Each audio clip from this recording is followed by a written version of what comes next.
Hey guys, welcome back to my channel. Before we dive into the video, make sure to subscribe and ring the bell icon.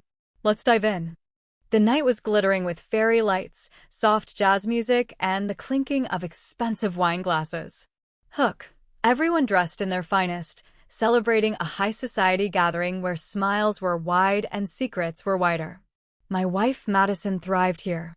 She wore a crimson dress that turned every head, and she soaked in the compliments like a queen.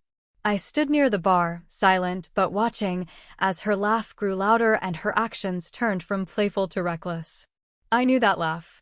It wasn't a happy wife's laugh. It was the laugh of someone who felt untouchable.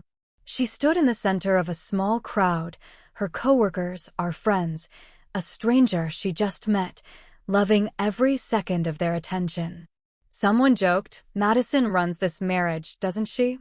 Instead of laughing it off, she smirked, tossed her hair, and said loud for all to hear, "Please, he wouldn't survive a week without me." Laughter erupted, glasses raised, and her eyes met mine, waiting for me to shrink, to smile like a loyal, harmless husband. But I didn't flinch.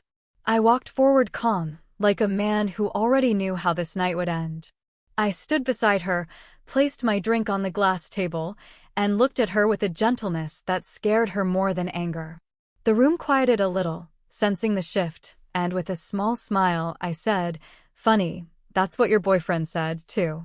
The silence wasn't just quiet, it was total. It crushed the music, stopped the laughter, froze every smile. Madison's face lost all color. Her wine glass trembled in her hand. Someone choked on their drink. A woman gasped. Her best friend widened her eyes and mouthed, "What?" The room was no longer a party. It was a courtroom, and I had just dropped the evidence. Madison forced a laugh, weak and desperate. "Oh, come on. He's joking," she started, but her voice cracked. I tilted my head, watching her fall apart. "Should I show them the messages?" I asked quietly. "Or the hotel receipts? Or let your boyfriend explain how I survived just fine without you when he told you to leave me?" The words were calm, like a dagger in velvet. She blinked, tears forming. "Stop," she whispered, voice shaking. Her perfect confidence shattered in front of everyone. Her cousin stepped back.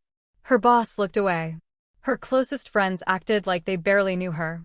The same people laughing minutes ago now stood frozen, unsure to comfort or avoid her. She reached for my arm, but I stepped back gently but firmly. "You wanted attention tonight," I said. "Now you have it. All of it." Her lips quivered, mascara ready to run.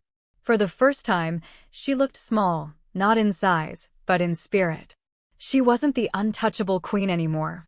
She was a woman who had underestimated her husband too long. The room stayed silent. Not a sound, not a whisper. Even the music seemed to pause.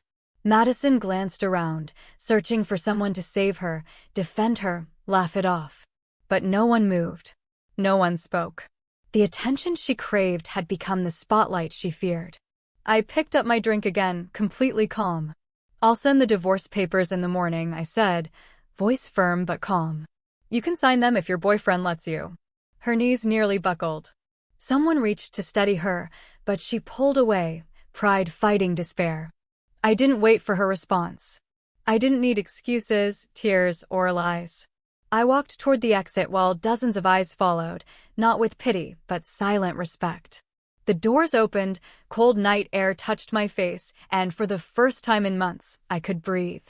Behind me, the party didn't continue. No one laughed. No one danced.